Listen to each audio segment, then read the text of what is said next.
गीता अध्याय 15 के श्लोक 16-17 में 3 प्रभु बताए हैं।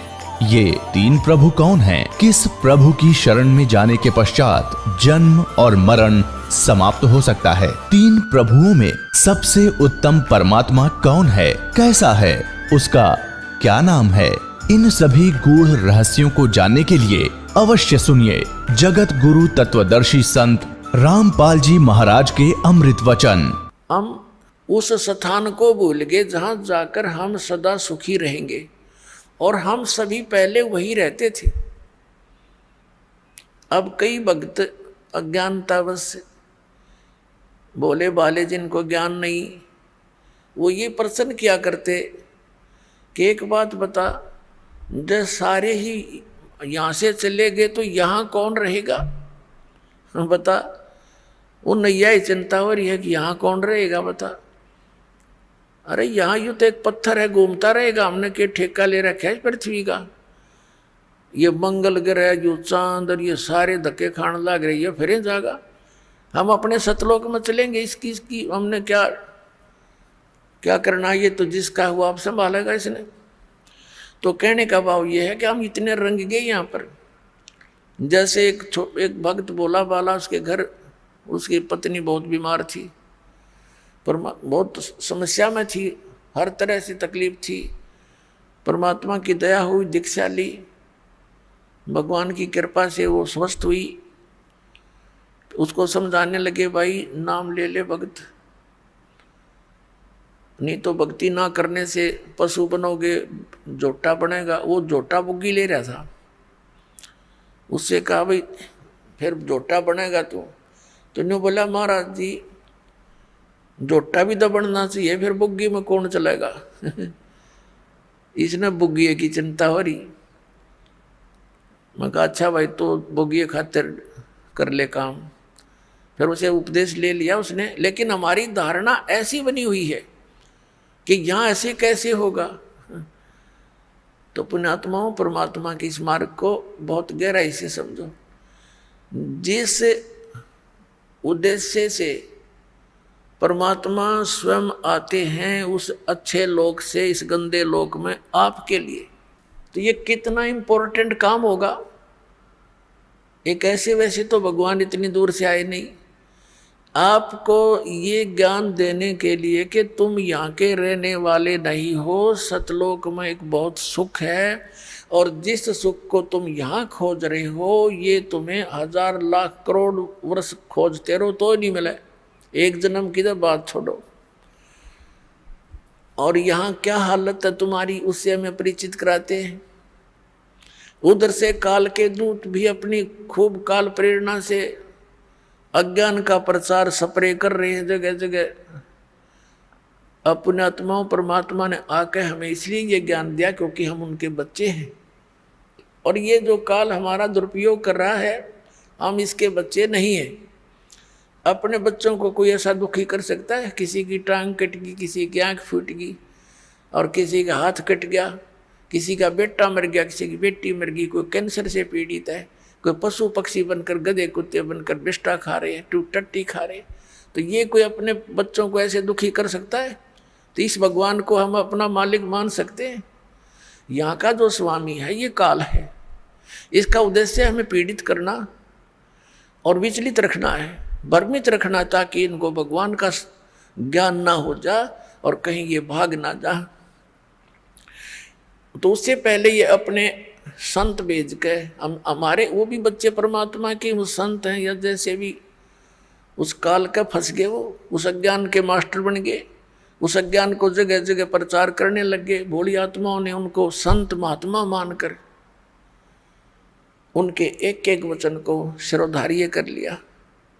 अब ये सच्चा ज्ञान जब आता है तो वो पुराना पेंट उतरता नहीं जल्दी सी। तो दास के ऊपर दया करी परमात्मा ने कि पहले इन सभी सदग्रंथों का ज्ञान करवाया, और फिर इन संतों के वचनों को देखा कि ये क्या बताते हैं, हमारे सदग्रंथ क्या बताते हैं। फिर पता चला कि ये तो भाई गलत कर रहे सारा काम, ये तो आसपास में नहीं सदग्रंथों के। 1 2 3 4 10 सैकड़ों की संख्या में इन संतों को के इतिहास को, इनके ज्ञान को दास ने पढ़कर देखा। शायद ये तो अच्छा महात्मा दिखाई देता है, इसका शायद ठीक मिल जावे।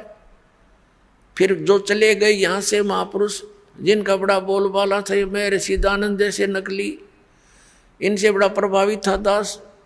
और दास ने इसके सत्यार्थ प्रकाश को इस उद्देश्य से इस तत्व ज्ञान की प्राप्ति के बाद पढ़ा। पहले भी पढ़ते थे, पहले समझ में नहीं आता था कुछ भी कि महापुरुषों की वाणी हम नहीं समझ सकते, ये सोच कर रख देते थे इसको।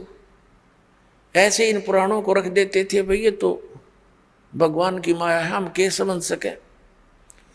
और जब दास की परमात्मा ने वो आँखियाँ बना दी तत्व ज्ञान वाली, उस दृष्टि से जब इनको देखा, उन चश्मों से, तत्व ज्ञान वाले चश्मों से, फिर देखा अरे नाश कर रखा सारा, कख भी नहीं इनके पास, ना वेदों वाला ज्ञान, ना कोई संसारिक व्यवहारिक बातें ठीक इन लोगों की। तो बड़ा चिंता का विषय बना। और इस सत्यार प्रकाश को दास ने इसलिए पढ़ा था कि ये महापुरुष का लिखा हुआ है और इस महापुरुष के विचारों को सभी मानते हैं, और हो परमात्मा दया कर दे और कबीर परमेश्वर के वचनों का समर्थन मिल जाए तो मुझे ये ज्ञान आगे बढ़ाने में घड़ी सुविधा हो जाएगी कि देखो सत्यार प्रकाश में महर्षि दानंद ने भी ऐसा ही बोला है। अब देखा तो महर्षि दानंद ऐसा नकली पाया को देखा को नहीं मैंने, और तेरा गजब भैया, एक भी व्याख्या वेदों और किसी से भी नहीं मिल रही, सदग्रंथों से, तो बड़ा दुख हुआ। तो इसलिए फिर जनता के सामने रखने शुरू किए कि ये ओरिजिनल नोट है, हमारे सदग्रंथ तो ओरिजिनल नोट है और ये डुप्लीकेट नोट है इन संतों के, जिनको तुम ओरिजिनल मान करके ग्रहण किए हुए हो। अब प्रारंभ में तो दास को बड़ी कठिनाई का सामना करना पड़ा, क्योंकि श्रद्धालु लोग ये कहते हैं कि किसी की आलोचना नहीं करनी चाहिए, अपना ज्ञान बताओ। अरे अपना अपना सारे बताओगे तो सबका अपनी अपनी डफली, अपना अपना राग, फिर वो ज्ञान के रह गया तो जो जैसा कहेगा वो तो ऐसा चल ही रहा था। फिर पुण्यात्माओं, जैसे एक बार किसी ने 500 के नोट नकली छाप लिए और वो मार्केट में पहुंच गए, उनका पता लगा सरकार ने, तो फिर जनता को ठगने से बचाने के लिए एक समाचार पत्रों के माध्यम से, टीवी के माध्यम से ओरिजिनल और डुप्लीकेट दोनों दिखाए, उनकी भिन्नता बताई, ओरिजिनल ऐसा होता है, डुप्लीकेट ऐसा होता है। तो क्या सरकार आलोचना कर रही थी? एक महापरोपकार कर दिया ना, लाखों लोग ठगे जाते, गरीब व्यक्ति मारे जाते, जिनके 5-7 हज़ार रुपये होते रुए ठग नकली कागजों में लग जाते। तो पुण्यात्माओं, दास का यही प्रयत्न समझ लेना, ये पूरा विश्व याद किया करेगा इस दास को। ठीक है, दास को बहुत कठिनाइयां आई हैं,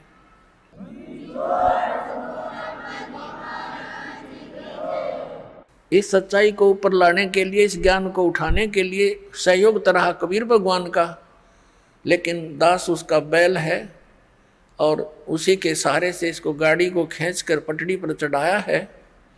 पहले तो खाचे में कीचड़ में डाल रखी थी और इसमें बहुत से संकट दास के ऊपर आए हैं। साथ में हमारे बच्चे जो परिचित हो गए थे, उन्होंने बड़ा सहयोग दिया अपने बहन भाइयों को समझाने का, वहाँ तक ये संदेश भगवान का पहुँचाने में बहुत सहयोग दिया है। और आपका भी फर्ज बनता है, ये सच्चाई है और सच्चा ज्ञान है, इससे पूरे विश्व में शांति होगी। प्रत्येक प्राणी का कर्तव्य बनता है पहले आप अच्छी तरह समझें दास के विचारों को और शरद ग्रंथों को और उन महापुरुषों के विचार जो दास आपके रूबरू कराता है कि उन महापुरुषों ने भी ऐसी साधना की, उनसे उनका मोक्ष हुआ, तो उनको अच्छी तरह समझकर फिर आप लगो और साथ में औरों को भी ट्राई करो प्यार से।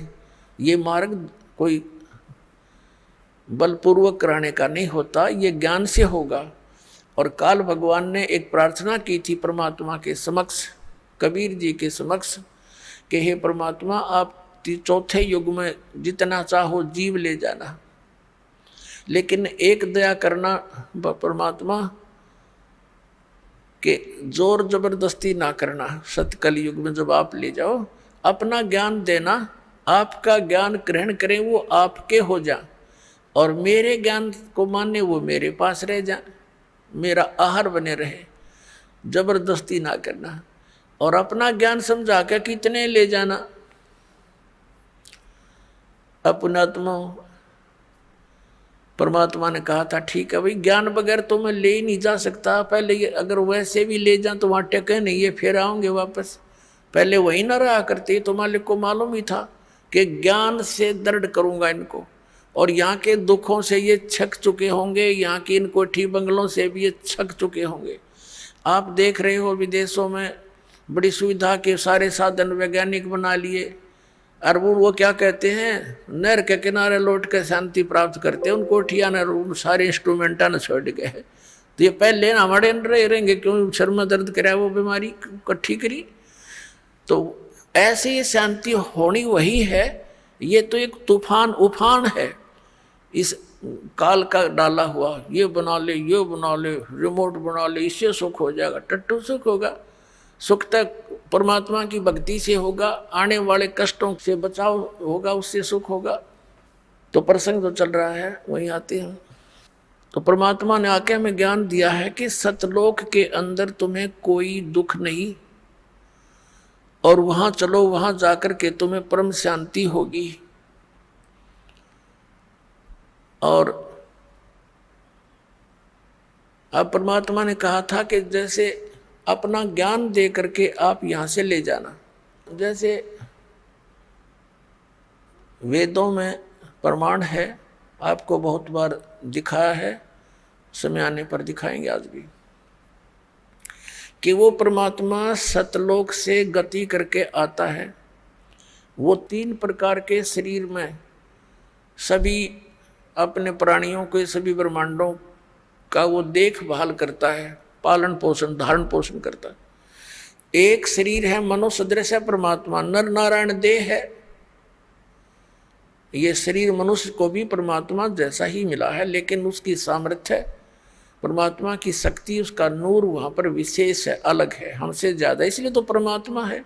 एक आत्मा, एक परमात्मा, तो अपने आप 2 हो गए, एक श्रेष्ठ आत्मा, एक आत्मा सिंपल। तो ऐसे एक राजा, एक मनुष्य, एक नागरिक है, एक राजा है, सकल दोनों की एक जैसी है। मनुष्य ये दोनों हैं, लेकिन उसके सामर्थ्य में दिन और रात का अंतर है। ऐसे ही परमात्मा और जीव में समझो, जीव जीव है, एक नागरिक है। परमात्मा हमारा राजा है, वो मालिक है, वो जनक है, हमारा पिता भी है, उसमें सर्व गुण है। तुमेव माता च पिता तुमेव बंधु च सखा तुमेव। तो उसके अंदर सभी गुण है परमात्मा के अंदर, वो सबका भ्रातर भी वही है, माता यानी जनक भी वही है, पालक पिता भी वही है, बंधु असली साथी भी वही है, और मित्र भी वही है, बंधु यानी भाईचारा वही है। तो उन्होंने, उस परमात्मा ने हमें ये ज्ञान दिया कि तुम सतलोक के रहने वाले हो, फिर तुम वहां चलो। तो काल ने कहा था कि आप अपना ज्ञान देकर ले जाना, परमात्मा जोर जबरदस्ती ना करना। अब जैसे ये परमात्मा सचखंड से चलकर आता है, वो 3 प्रकार से अपने जीव शरीर की स्थिति में 3 प्रकार के शरीरों में काम करता है। मनुष्य सदृश ही है वह। जैसे एक शरीर में तो सतलोक में रहता है, स्थायी रूप में, करोड़ सूर्य मिला दे, करोड़ चंद्रमा उसके एक रोमकूप में, इतनी रोशनी है, वो भी फीकी पड़ जा समझो। और तख्त पर विराजमान है, जैसे राजा बैठता ऐसे मुकुट वगैरह धारण करके परमात्मा, ऊपर सफेद छत्र है, सफेद मुकुट है परमात्मा का, सफेद ही सिंहासन है सारा उसका, वहां विराजमान है। और दूसरे रूप में वो क्या करता है, एक तो शिशु रूप धारण करके प्रत्येक युग में आता है, और एक सरोवर के ऊपर कमल के फूल पर विराजमान होता है, वहां से कोई निसंतान दंपति उनको ले जाते, प्रत्येक युग में ऐसी लीला। और फिर वो कंवारी गायों का दूध पीता है, कुंवारी गाय दूध देती है, परमात्मा पीते हैं, उनकी परवरिश की लीला ऐसे पूरी होती है। उन कुंवारी गायों में दूध कहाँ से आता है? सतलोक से आता है। और फिर ये तो मालिक की दूसरी सतीथि हुई शरीर की।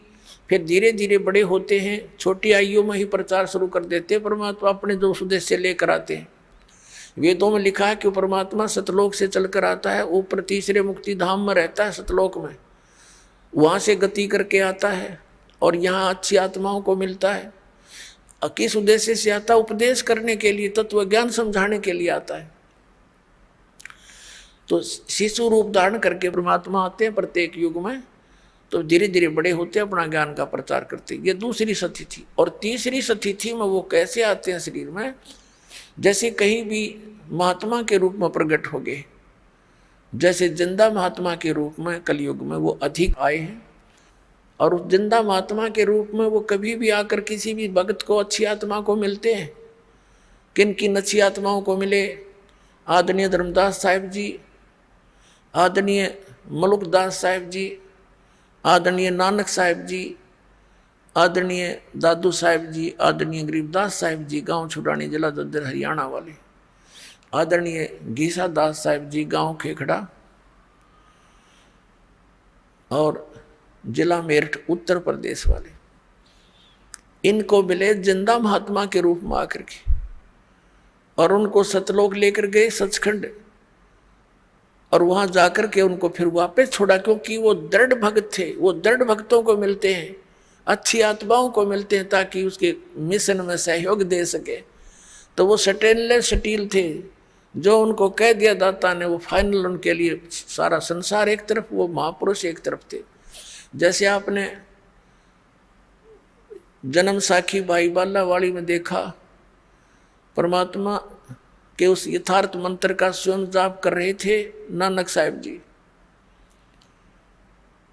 और जब उनकी देखा देखी उनके शिष्य मर्दाना ने भी वो जाप शुरू किया, तो उसको ऐसा झटका दिया कि वो मर गया होता, डूब गया होता समुद्र में। एक बस ऐसी घबरा गया मर्दाना। तब उसको कहा कि तू नकल ना कर, मेरी करनी ना देख, मैं जो बोलता हूँ गुरु की आज्ञा का पालन कर। तो वो दृढ़ भगत थे, किसी विशेष समाज, सिख समाज को सतनाम नहीं बताया उन्होंने। समाज अपने स्थान पर, भगवान अपने स्थान पर है। तो वो भगवान के बच्चे थे, वो दृढ़ व्यक्ति थे, दृढ़ भगत थे, श्रेष्ठ आत्माएं थी। उनका उद्देश्य ये नहीं था कि भी मैं इसके ना बताने से कोई हानि समाज को होगी, नहीं, वो तो जैसी थी उसी चल ही रही थी। अब उससे घनी हानि हो जाती, चाहे वो डिक्लेयर कर जाते। आज ये सारे नकली पंथ, ये सतलोक की महिमा गाने वाले काल के द्वारा चलाए गए सारे नकली पंथ, अब गुरु ग्रंथ साहब से पढ़कर यही नाम देते रहते। ऐसा झटका दे दिया कि डर गए सारे, पूरा सिख समाज के। खबरदार देश नाम का जाप किया, मर्दाना ने किया था, मर गया होता, और गुरु जी का आदेश है, उसकी आज्ञा की अवहेलना हो जाएगी। ऐसा भय पैदा कर गए। क्या वो हमारे हितैषी नहीं थे? वो परम हितैषी थे। वो जानी जान थे कि आग लग जाएगी, जाइए मंत्र दे दिया तो नाश हो जाएगा बात का। तो ऐसे उन दृढ़ भक्तों को परमात्मा आकर मिलते हैं। तो ये तीसरी सतिथि थी उनकी। अब उनको हिदायत दे दी थी कि समय आने पर इसको फिर देंगे अपने बच्चों को। अब जैसे कोई भी हिंदू धर्म में देख लो, सिख धर्म में देखो, विशेषकर इन दोनों धर्मों में दास देख रहा है। बाकी मुसलमान धर्म से और ईसाई धर्म के क्या क्रिया है, इतना विशेष दास परिचित नहीं है। इतना अवश्य है कि वो मुसलमान धर्म के लोग भी बलि चढ़ाते हैं, कुछ हिंदू समाज के भी चढ़ाते हैं। ये गलतियां हैं दोनों की। लेकिन यहाँ दास देख रहा है कि यहाँ विशेष धर्म की व्यवस्था है। जैसे सिख समाज के अंदर वाणी का पाठ और वहाँ उनका लंगर चलता है। धर्म की ये धर्म यज्ञ कहलाती है। ये दो धर्म यज्ञ करते थे बस। ये एक तो ये धर्म दो यज्ञ करते थे, एक धर्म यज्ञ और एक ज्ञान यज्ञ, वाणी का पाठ। तो इनसे क्या होता है, मोक्ष नहीं हो सकता संग जन्म भी इन क्रियाओं से, लेकिन मनुष्य के शरीर की संख्या बढ़ जाती है।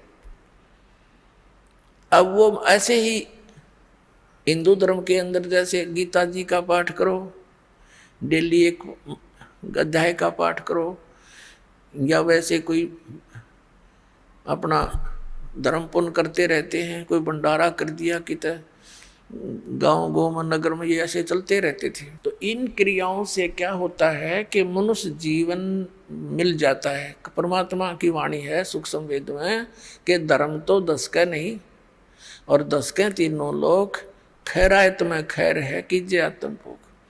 और दूसरा ये था, तो उससे क्या होता है, जैसे यज्ञ है ये ग्लूकोस है, एक रोगी है, जैसे दास ने बताया कि हमारे जन्म और मृत्यु का दीर्घ रोग लगा हुआ है।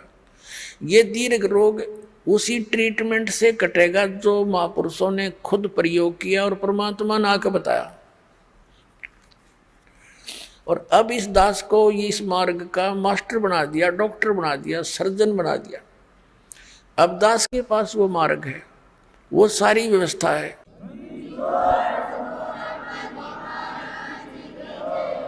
और उन महापुरुषों ने क्या किया कि इस पूरे मानव समाज का ग्लूकोस लगा दिया। ग्लूकोस जो होता है ये रोग नहीं नाश करता, ये शरीर को नष्ट होने से बचाता है, पानी की अक्षति पूर्ति करता है।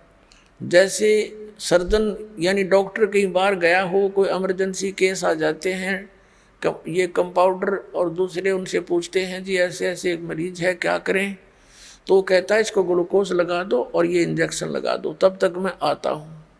तो वो घंटे 2 घंटे या अगले दिन भी आता है।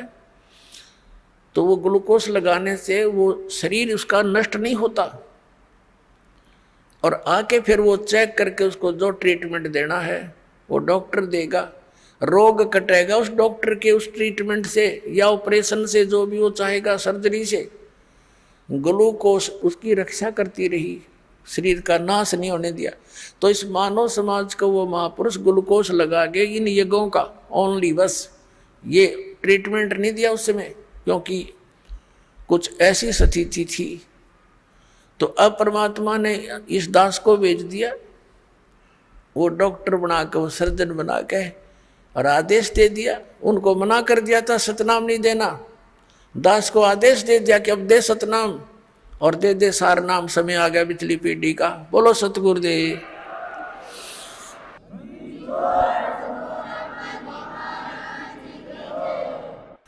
तो पुण्यात्माओं जो प्रसंग चल रहा है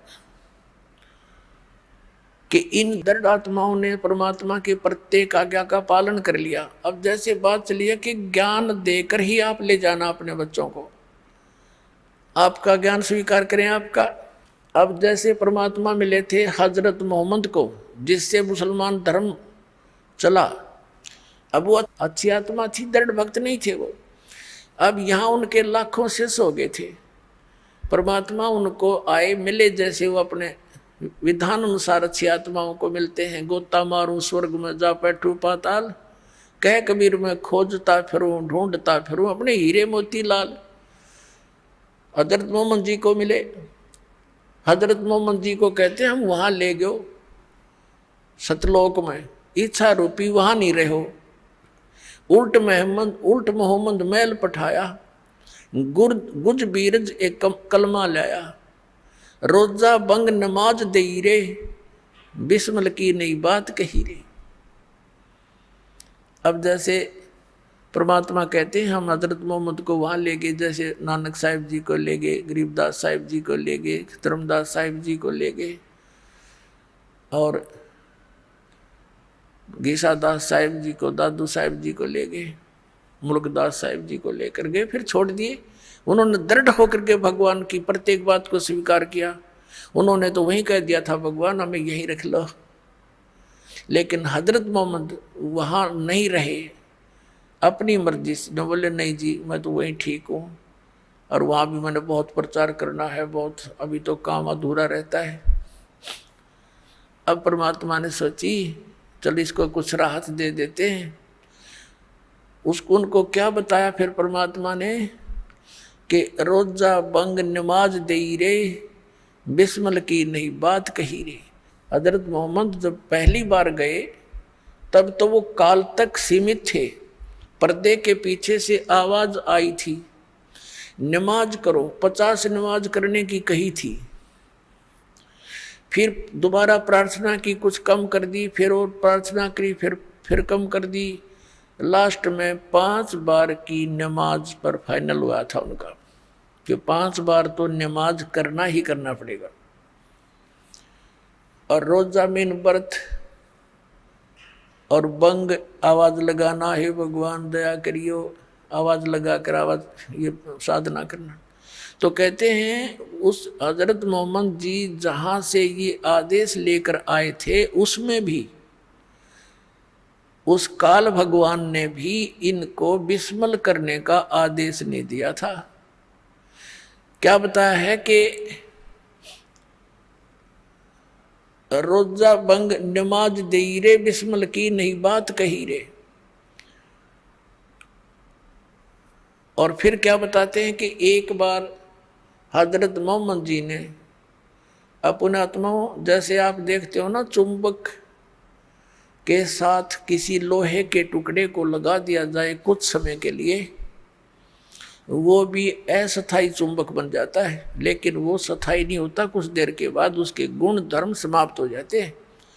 ऐसे ही ये जितने भी महापुरुष उस परमात्मा से मिले थे, इनको लेकर गए थे सतलोक से वापस छोड़ा था, इनके अंदर सिद्धियां आ गई थी, अपने आप आ जाती उस मालिक के संपर्क मात्र से, ऊपर से उस लोक से वापस आने में इतने तो अपने आप इनके चिपट जाती है। वह इतनी ये सिद्धियां, असंख्य सिद्धियां पड़ी है। तो वहां से जब ये वापस आया, हजरत मोहम्मद में सिद्धि आ गई, वचन में भी सिद्धि होगी।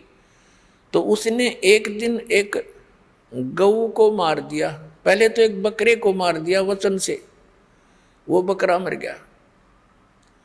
बकरे वाला रोने लगा, जी मैं तो गरीब आदमी था, ये क्या हो गया। लोग इकट्ठे हो गए, फिर उस बकरे को जीवित कर दिया वचन से। सब खुशी हुई, सब जगह ये लहर दौड़ गई कि भाई हजरत मोहम्मद तो सचमुच नबी हैं, बड़ी सिद्धि है इसके अंदर, मरे हुए बकरे को जीवित कर दिया। उनकी बहुत दूर तक बातें फैल गई और उनके अनुयायी थे, जगह जगह ये चर्चा करने लगे। लोगों ने ऐतराज किया क्योंकि विरोधी बहुत थे। उन्होंने कहा भी हम जाने, जब जाने गऊ मार के जीवित कर दे, हमारे सामने कर। तब हजरत मोहम्मद ने वो गऊ, सब इकट्ठे हो गए आसपास के लोग, वचन से वो गाय मार दी, वो मर गई। अब उसको जीवित करने का समय आया, वह जीवित नहीं हो पाई। तब परमात्मा कहते हैं कि तब हम मोहम्मद याद किया रे, तब हजरत मोहम्मद ने मुझे याद किया।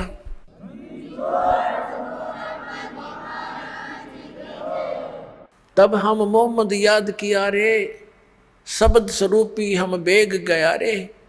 परमात्मा कहते हैं वहां शब्द स्वरूपी पहुंचे 1 सेकंड के अंदर, लेकिन औरों को किसी को नहीं दिख रहा था, केवल हजरत मोहम्मद को मैं दिखाई दे रहा था।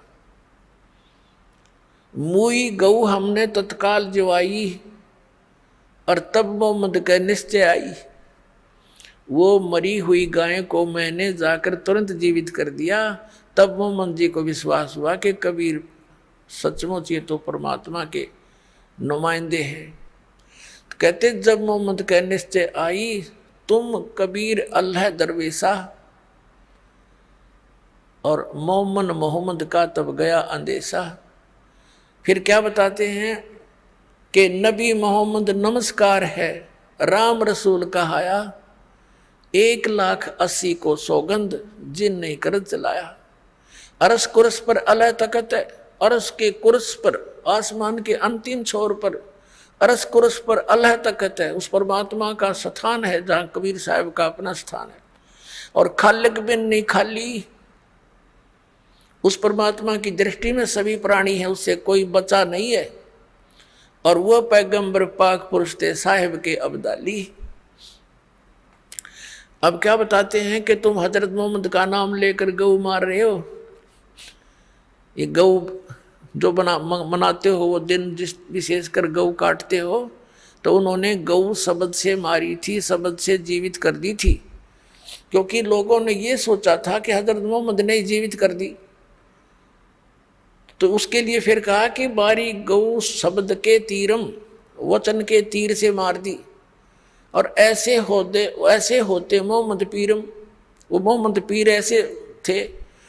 और शब्द फेर जवाई अंसा राख्या गोसत नहीं बाखा, ऐसे पीर मोहम्मद भाई। अब परमात्मा देख आप पे तो सारा काम करे और फिर उसको शाबाशी दे रहे हैं। अरे हजरत मोहम्मद तो ऐसे महापुरुष थे, उन्होंने वचन से गाय मारी थी और वचन से जीवित कर दी। मांस नहीं खाया उन्होंने, जीव की रक्षा करी, और तुम मांस खाते हो उनकी आड़ में। तो उसके लिए कहते हैं वो पैगंबर पाक पुरुष थे, साहिब के अब्दाली, वो महापुरुष थे, पवित्र आत्माएं थी। तुम उनके जब में ये पाप करते हो खुद और नाम लेते हो उनका। नबी मोहम्मद नमस्कार है राम रसूल कहाया, वो तो आदरणीय महात्मा थे, महापुरुष थे और परमात्मा के नबी कहलाए। और 1,80,000 को सौगंध, उन कसम है, उन 1,80,000 मुसलमान बने थे जो उनके सीधे शिष्य थे, उन्होंने कर चलाया, उन्होंने ये जुल्म नहीं किया जो तुमने शुरुआत कर रखी है। और कहते हैं अर्श को उस पर अल्लाह तकत है, खालिक बिन नहीं खाली। और वो पैगंबर पाक पुरुष थे, साहिब के अब्दाली, वो तो पवित्र आत्माएं थी, उस परमात्मा की कृपा पात्र थे। तो इस प्रकार परमात्मा ये कहना चाहते हैं कि ज्ञान से ही हम वहाँ ले जाएंगे। अब जैसे हजरत मोहम्मद को ले गए, वो दृढ़ नहीं थे, अच्छी आत्मा अवश्य थी, मिले भगवान सब अवश्य, लेकिन वहाँ नहीं रहे। और ये देख कौड़ कहानी बिगड़ गई उसके बाद यहाँ पर।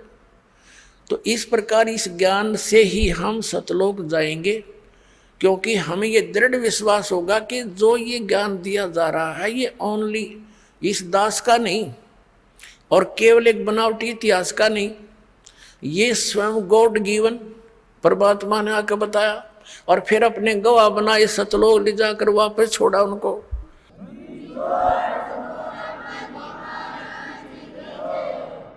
और उन्होंने यही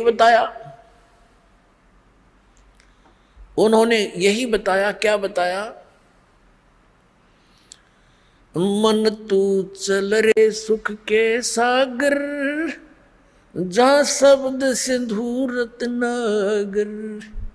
आदरणीय गरीबदास साहिब जी को परमात्मा सचखंड लेकर गए थे और फिर उनको वापस छोड़ा था, अपना गवाह बनाया था, उनको समझाया था, बेटा ये काल के जाल में फंसे हुए हैं आपके सभी भाई बहन, और इनको समझाना है, ये ज्ञान मैंने तुझे दिया है, इसको प्रमाणित करके जाना। अब गरीबदास साहिब जी की वाणी अभी 150-200 वर्ष पहले लिखी गई, 250 वर्ष पहले, और दास उसी गरीबदास जी के पंथ से ही आगे आया है और दास खूब परिचित है। परमात्मा ने ऐसी सख्त हिदायत दे रखी थी गरीबदास जी को, और गरीबदास जी ने आगे फिर ऐसी सख्ती से काम लिया कि इस वाणी में अगर किसी ने फेर बदल किया तो उसकी वो खैर नहीं रहेगी। ये दास देखा करता था कि गरीबदास ही संत महात्मा होते थे, ग्रंथ साहब में बहुत कुछ ऐसी बातें लिखी थी, वो चाहते थे किसी ने इसमें संशोधन कर दे थोड़ा। तो एक ने कोशिश की थी, उसको अधरंग मार गया संत को, आजीवन दुखी रहा। तो सब ने ये मान लिया कि जो इसके अंदर लिखा है परमात्मा का आदेश है, गरीबदास जी नाराज हो जाएंगे, इसको चेंज नहीं करना, ना तो ये भी बिगाड़ देते स्वरूप इस वाणी का। और इतनी ये प्रकाश में आई नहीं, इतनी पॉपुलर नहीं हुई। दास भी 37 वर्ष का हो गया था जब तक मैंने गरीबदास के नाम का पता नहीं था। जब 37 साल की उम्र में ये नाम प्राप्त हुआ सन 1988 में, तब गरीबदास नाम सुना था। और फिर वह जाने लगे, जब वाणी सुनी थी या पढ़ने में आवे नहीं, इस प्रकार की अमरवाणी हमने कभी देखी ना, हमने तो हनुमान चालीसे पढ़े थे, ये सारी और तरह की वाणी। और उसमें जब ये बताने लगे जिसमें कुछ ऐसी बातें हैं, परमात्मा जैसे अपने बच्चों को धमका देता है सभी पंथों और ग्रंथों वालों अन्यों को, ऐसी वाणी भी लिखी है। तो फिर किसी ने बताया कि भाई ये ऐसी ऐसी वाणी में सुधार करना चाहिए, तो वो दूसरा महात्मा कह रहा था इसमें छेड़ मत देना। एक दो ने ऐसे किया था, वो ऐसे बहुत दुखी हो गए थे, मालिक ने जो बोल रखी है वाणी में परिवर्तन नहीं होना चाहिए। तो इस दृष्टिकोण से इसमें बिगाड़ नहीं हो पाया, ये एज इट इज मिल गई हमने। परमात्मा ने इसका दोबारा इसलिए दिया था क्योंकि कबीर सागर में इन काल के दूतों ने गड़बड़ कर दी थी। उस अक्षति को पूर्ति करने के लिए गरीबदास जी के माध्यम से अपनी वाणी का, उस यथार्थ ज्ञान का पुनः प्रकाश करवा दिया। अब क्या बताते हैं, हमने अपने को ये विश्वास हो जाना कि सतलोक क्या वस्तु है, तो वहाँ की रुचि इतनी दृढ़ बन जाएगी आपकी, आप सपने में भी यहाँ की किसी वस्तु को सोच नहीं सकते। इस ज्ञान से होगा। जैसा भी ये नकली पंथ ये बताते रहे, सतलोक के गुण गाते रहे, सचखंड सतलोक कहते रहे, सतपुरुष भी याद था इनका, लेकिन इनको ये नहीं मालूम सतनाम क्या है, सतपुरुष कौन है, सतनाम क्या है, सतलोक क्या है, सार शब्द क्या है। वही सतपुरुष, वही सतनाम, वही सार शब्द, वही सार नाम है, और वही सतनाम, वही सार शब्द कोई तो कोई इनका। और सतलोक में कुछ नहीं, वहाँ प्रकाश ही प्रकाश है, चेतन ही चेतन है। आत्मा उसमें जाकर ऐसे मिल जाती है जैसे बूंद समुद्र में। ये तो इनका ज्ञान। और फिर समाधान, पांचों नाम काल के जाप करो, यो इनका समाधान। और जाम सतलोक ये फूटे भाग तरे, टिकट तल कटवारे लोग कलवस की। और जाना था हमने 7 समुद्रों पार, जहाज की टिकट चाहिए थी, वह उनके पास नहीं। और बात करें होंगे हम जाएंगे दूसरे देश में, यानी दूसरे देश से स्वदेश आना हो, टिकट तय ले रखी लोकल बस की, और बताओ इन नौके जहाज की सतलोक हिंदुस्तान आवांगे, तो वो जहाज की टिकट तो अलग से होती है, वो लोकल बस की टिकट से अलग होती है। तो ये सतनाम जो है ये यहाँ से सतलोक जान की टिकट है। और सारनाम फिर इस पर दुर का पंच लग जाएगा, ले बात बन गई, फिर वहीं पहुंचेंगे हम सतलोक में। तो वहाँ ऐसी सृष्टि है जो यहाँ तो काल ने डुप्लीकेट बनवा रखा है, सारा मटेरियल नकली, 5 तत्व 3 गुण से ये नाशवान है सारा कुछ। यहाँ के सब भगवान, इनके देवता कृत्रिम, ये सब नाशवान है। और वहाँ सतलोक के अंदर अभी परमात्मा ने अभिज्ञान सुनाते हैं, जैसा कि श्रीमद् भगवद गीता अध्याय नंबर 7 के श्लोक 29 में कहा है कि तत्ब्रह्म को जानकर और सारे अध्यात्म ज्ञान से परिचित, सभी कर्मों से परिचित प्राणी केवल जरा और मरण से, जरा माने वृद्ध अवस्था बुढ़ापा, मरण माने मृत्यु से छूटने का प्रयत्न करते हैं, वे उस तत्ब्रह्म को जानते हैं। तत्ब्रह्म के विषय में अर्जुन ने 8वें अध्याय के प्रथम श्लोक में पूछा कि किम तत्ब्रह्म, वो तत्ब्रह्म कौन है, वो भगवान कौन है जिसको जानने के पश्चात प्राणी केवल जरा और मरण से छूटने का, बुढ़ापे और मृत्यु से छूटने का ही प्रयत्न करता है। 8वें अध्याय के 3रे श्लोक में गीता जी में गीता ज्ञानदाता ने कहा वो परम अक्षर ब्रह्म है, यानी गीता ज्ञानदाता से अन्य है, और वो वास्तव में अविनाशी परमात्मा है। गीता जी अध्याय नंबर 15 के श्लोक नंबर 17 में कहा है कि उत्तम पुरुषत्व अन्य परमात्मा इति उदारते, यह लोक धर्म अविश्य विवृत्ति अवैश्वर है, वो अविनाशी परमात्मा है। और बाकी ये सभी नाशवान है। गीता ज्ञानदाता स्वयं कहता है अर्जुन तेरे और मेरे बहुत जन्म हो चुके हैं। गीता जी अध्याय नंबर 4 के श्लोक नंबर 5 और 9 में, गीता जी अध्याय नंबर 2 के श्लोक 12 में, गीता अध्याय नंबर 10 के श्लोक नंबर 2 में ये स्पष्ट किया गीता ज्ञानदाता ने कि अर्जुन तेरे और मेरे बहुत जन्म हो चुके हैं, तू नहीं जानता मैं जानता हूँ। तो गीता ज्ञानदाता नाशवान, और गीता अध्याय नंबर 15 के श्लोक नंबर 16 और 17 में 2 पुरुष बताए हैं, वो दोनों नाशवान, सर पुरुष और अक्षर पुरुष, क्योंकि उसमें स्पष्ट किया है कि ये और इनके अंतर्गत जितने प्राणी हैं सब स्थूल इनका नाशवान है, जीवात्मा तो किसी की मरती नहीं। इसलिए 15वें अध्याय के 17वें श्लोक में कहा कि उत्तम पुरुषत्व अन्य है परमात्मा इति उदारते, जिसे परमात्मा कह सकते हैं वो है परमात्मा, श्रेष्ठ आत्मा। श्रेष्ठ आत्मा वो होती है जो कभी दुख नहीं दे, केवल सुख सुख देता है।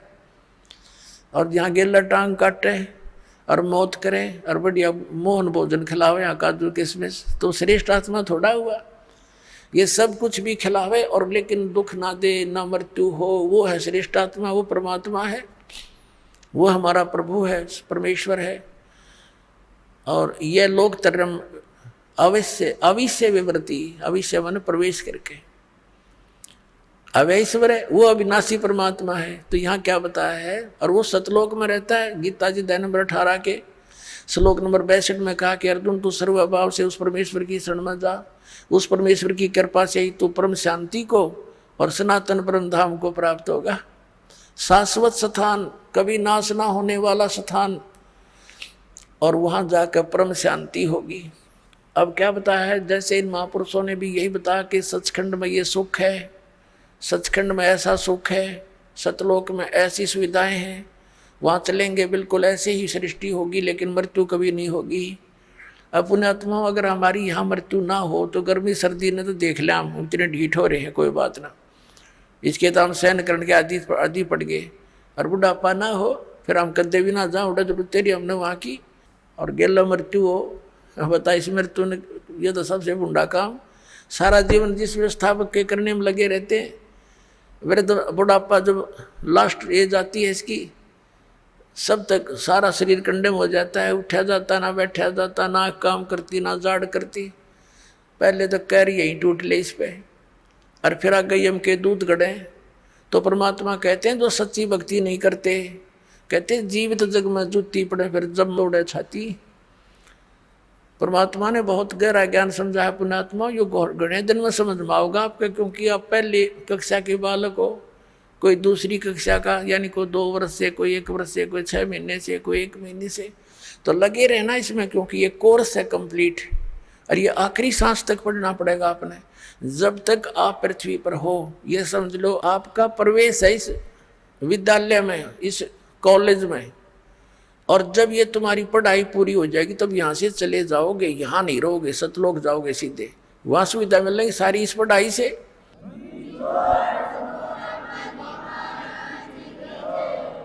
जैसे बच्चा कॉलेज स्कूल पढ़ता है तो उस पढ़ाई का फल उसको वहाँ कॉलेज में नहीं मिलता, वहाँ को अगर कोई बकवाद करता है तो वो अपना जीवन नष्ट करता है, वहाँ सुविधा ले रहा है, पिक्चर देखे, अच्छे खाना खावर, दारू दूरू शराब पीवर, पढ़े नहीं।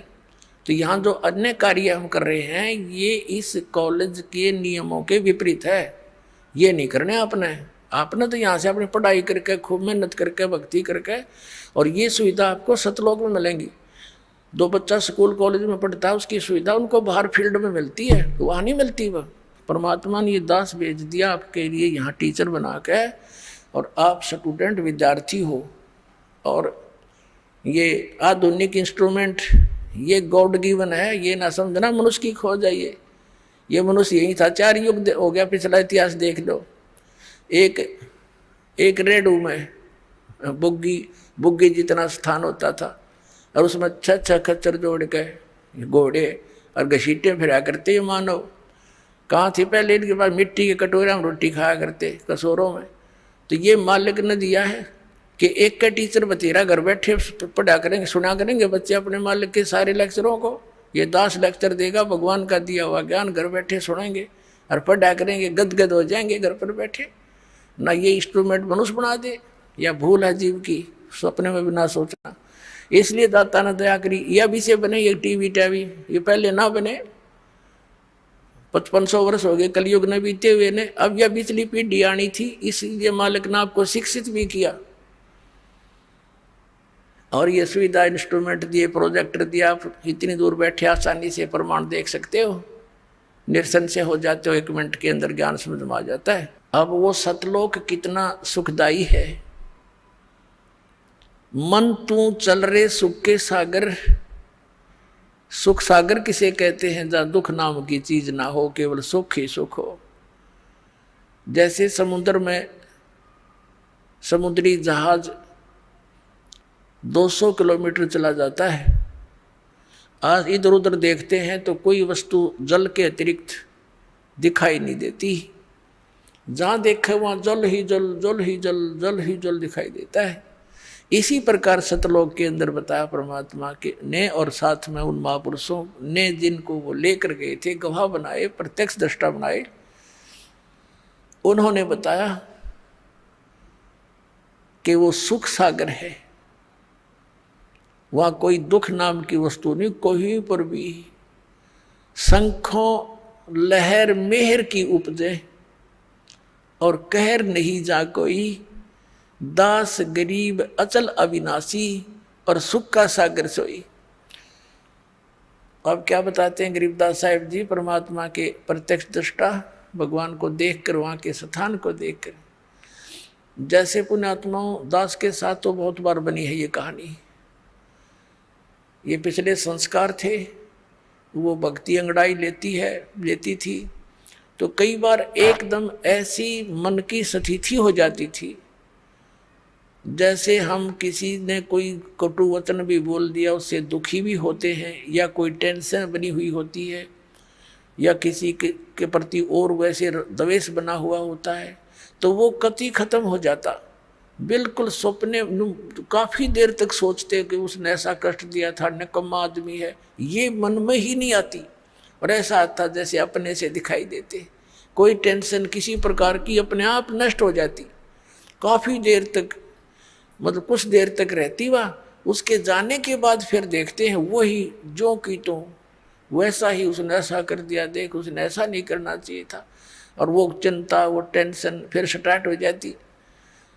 तो वो एक मेहर की लहर थी, यानी अपना दुश्मन भी मित्र दिखाई देता था। वह लहर ऐसी हिलोर उठी अंदर से, और उसके जाने के बाद फिर वो कर न्यू का न्यू, वो न्यू कर दिया, वो न्यू हो गया, ऐसा हो गया, फलाना हो गया, वो कैसे होगा। तो ये कहर की लहर शुरू होगी, वो मेहर की लहर थी। तो गरीबदास साहिब जी कहते, शंखों लहर मेहर की उपजे, वह सारे ऐसे उमंग उठे, किसी के प्रति द्वेष से नहीं हो सकता, करने से चाहने से नहीं हो सकता, वह व्यवस्था ऐसी है। और वहाँ कोई राग द्वेष की बात तक हो ना, कोई अभाव नहीं किसी चीज़ का। यहाँ तो हम डाकू बन गए, धनी बन के लिए लुटेरे बन गए, डाके मारें, रिश्वत लें हैं, और मिलावट करें, 36 पंगे पाक जुगाड़ सा जोड़े, सुखी होना चाहे, दूना दुख हो जाता है। इससे पाप इकट्ठे हो जाते हैं आपके सिर पे।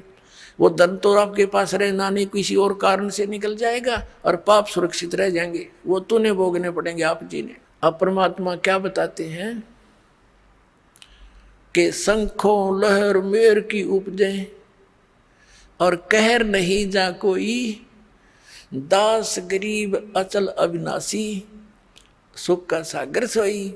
वो सुख सागर है सतलोक, जहाँ अचल अविनाशी शाश्वत स्थान, वो सतलोक है। और फिर क्या बताते हैं, जब तक आप सतलोक में नहीं जाओगे, परम संत तुम्हें नहीं मिलेगा, तब तक आप यहाँ काल की व्यवस्था की जितनी भी पूजाएं साधनाएं वेदों तक की कर रहे हो, या वेदों या अन्य जो साधना इस तत्व ज्ञान के अतिरिक्त कर रहे हो, उनसे क्या प्रतिफल आपको मिलेगा। क्या बताते हैं, कोट जन्म तन वर्मत हो गे, कुछ ना हाथ लगा रे, कुकर सुकर खरबया बोरे, कौआ हंस बुगारे। कोटि जन्म तू राजा की, ना मिटी न मन की आशा, भिक्षक होके दर दर घूम लिया, मिला न निर्गुण रासा।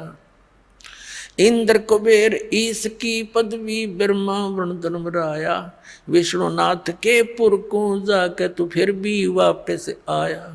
असंग जन्म तन मरता होगे, जीवित क्यों ना मरे रे, द्वादश मध्य महल मठ बोरे, बहुर न दे धर रे। दोजक भिष्ट सभी ते देखे, राजपाट के रसिया, तीन लोक से तरपत नाही, ये मन भोगी खसिया।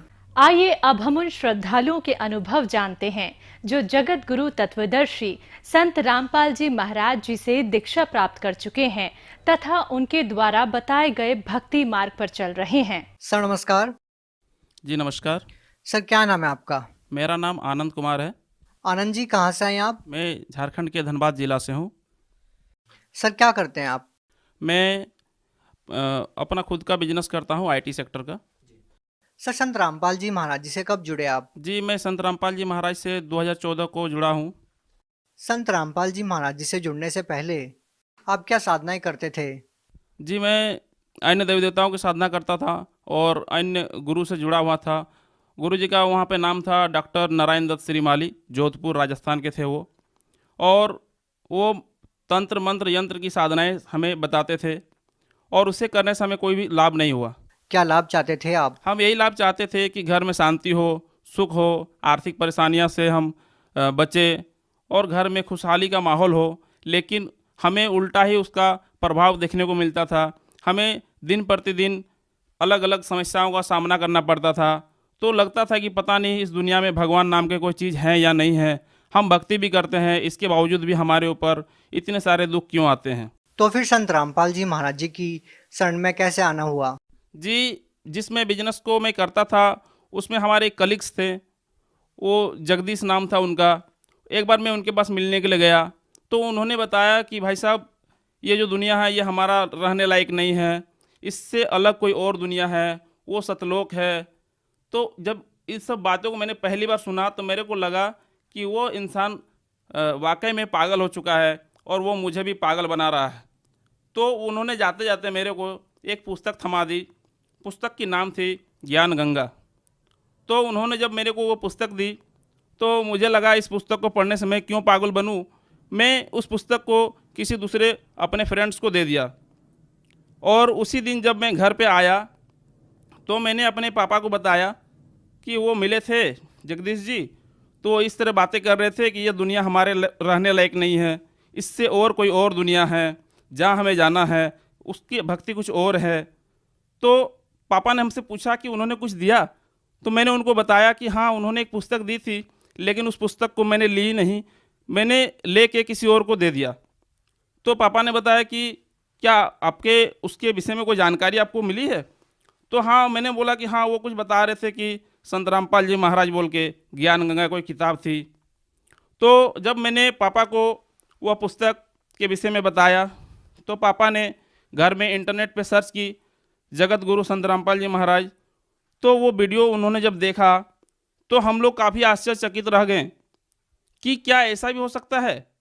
जिन साधनाओं को अभी तक हम लोग करते आ रहे थे वो सारी की सारी साधनाएं हम शास्त्र विरुद्ध कर रहे थे। तो पापा ने बताया कि वो पुस्तक कैसे मिलेगी। तो फिर हमने दोबारा जिन्होंने पुस्तक दिया तो उनको कांटेक्ट किया तो उन्होंने बताया एक पीस और पुस्तक बची हुई है, आप आके ले जाओ।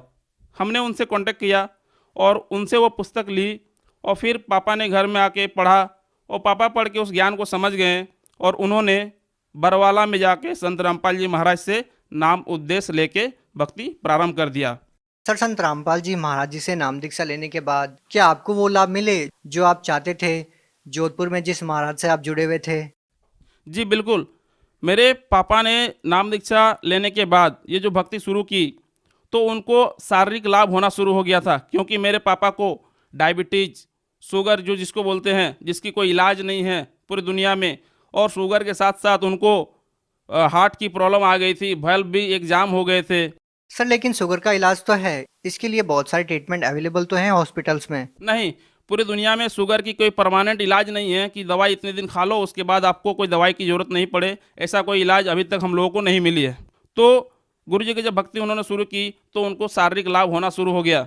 लेकिन मेरे को इस ज्ञान में भरोसा नहीं था, क्योंकि मेरे को मन में हमेशा यही लगता था क्या ये सच्चाई है जो गुरुजी वीडियो के माध्यम से बताते हैं कि ब्रह्मा विष्णु महेश की भी जन्म और मृत्यु हुआ करती है, वह नासवान है। तो हमने गीता प्रेस गोरखपुर की एक पुस्तक उनके स्टॉल से जाके खरीद के लाया, श्रीमद् भागवत गीता, और हमने सोचा कि ज़रूर संत रामपाल जी महाराज कुछ न कुछ हेर फेर करके या फिर कुछ न कुछ एडिटिंग करके वो बता रहे हैं किताबों के माध्यम से। अगर ये सच्चाई रहती तो क्या हम अन्य गुरु में जहाँ पे जुड़े हुए थे क्या हमें वो सच्चाई नहीं जानते, या अन्य जो भी ऋषि मुनि हुए क्या उनको ये जानकारी नहीं थी कि ब्रह्मा विष्णु का जन्म और मृत्यु होता है, वह नासवार नहीं है। जब हमने वो पुस्तक संत रामपाल जी महाराज के द्वारा जो बता रहे थे वो टीवी में, तो हमने वो पुस्तक को मार्केट से मंगाया, श्रीमद् भागवत गीता प्रेस गोरखपुर से। तो हमने उसको मिला के देखा, तो जब मिला के देखा तो हमारी आंखें फटी की फटी रह गई।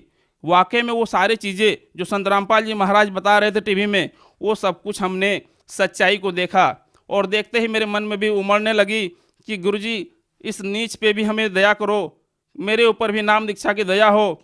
तो हमने अगस्त 2014 में संत रामपाल जी महाराज के आश्रम बरवाला, जिला हिसार, हरियाणा गया।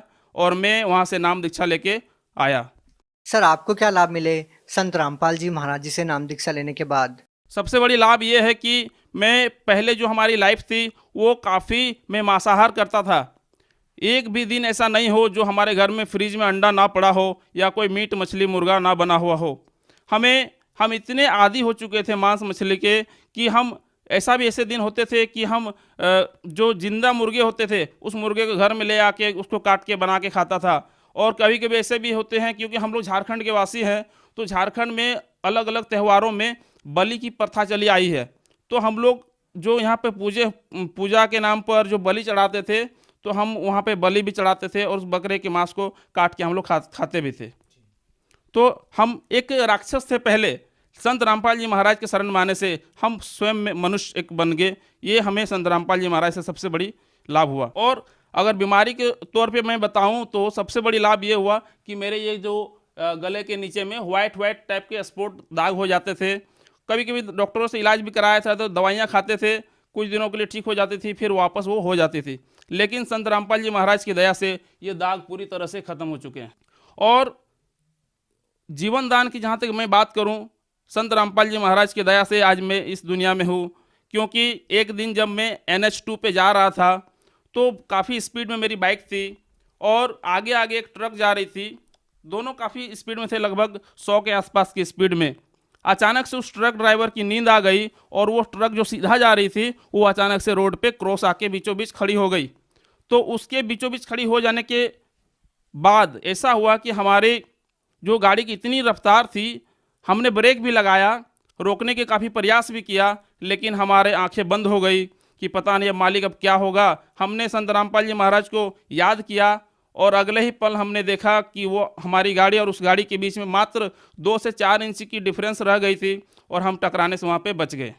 और आर्थिक लाभ ये हुए कि संत रामपाल जी महाराज से जुड़ने के बाद जो एक ज़मीन हम लोग खरीदने के लिए उसके पहले काफ़ी प्रयास कर रहे थे, 10 साल 20 सालों से उस ज़मीन को खरीद नहीं पा रहे थे, गुरु जी की दया हुई, वो ज़मीन भी परमात्मा ने अपने नाम पर रजिस्ट्री करवा दी। और गुरु जी से हमने प्रार्थना लगाई कि मालिक दया करो दाता, एक हमारी अगर मार्केट भी अगर हो जाती अपनी तो बहुत अच्छा रहता।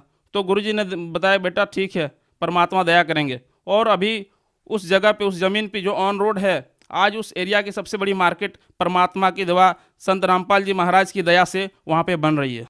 सर आप भगत समाज को क्या संदेश देना चाहेंगे? जी, मैं भगत समाज को संदेश के हाथ जोड़ के प्रार्थना करता हूँ कि अगर आपको किसी भी तरह का कोई आर्थिक, कोई मानसिक या कोई भूत प्रेत की बाधा हो, तो आप यहाँ पर एक सिर्फ टेस्ट के नाम पर, मतलब कि चेक करने के लिए एक बार आप जरूर संत रामपाल जी महाराज से जुड़ें। और उसके बाद अगर आपको 2 महीने 3 महीने भक्ति करने के बाद अगर आपको कोई फ़ायदा नहीं होती है तो आप बेशक यहाँ पे छोड़ के जा सकते हैं। लेकिन ऐसा कभी हो नहीं सकता है कि संत रामपाल जी महाराज के शरण में आप आएँ और आपको ऐसा कोई लाभ ना हो। सर झारखंड के जो लोग संत रामपाल जी महाराज जी से जुड़ना चाहें, काफ़ी गरीब लोग भी झारखंड में हैं, यदि वो जाने में सक्षम ना हो हरियाणा, तो वो लोग कैसे संत रामपाल जी महाराज जी से नाम दीक्षा ले सकते हैं? जी, संत रामपाल जी महाराज ने आज पूरे विश्व में, पूरे भारत में, हर एक राज्य के हर एक ज़िले में नाम दीक्षा केंद्र खोल रखे हैं। ये सेवा परमात्मा संत रामपाल जी महाराज ने दे रखी है। टीवी पे जो पीले पट्टी नीचे पे चलती है उसमें कुछ फ़ोन नंबर दिए हुए हैं, आप उस फ़ोन नंबर पे कांटेक्ट करके आप अपने नज़दीकी नामदान सेंटर के विषय में जानकारी लेके आप वहाँ पे जाके संत रामपाल जी महाराज से नाम दीक्षा प्राप्त कर सकते हैं। बहुत बहुत धन्यवाद। जी धन्यवाद सर जी।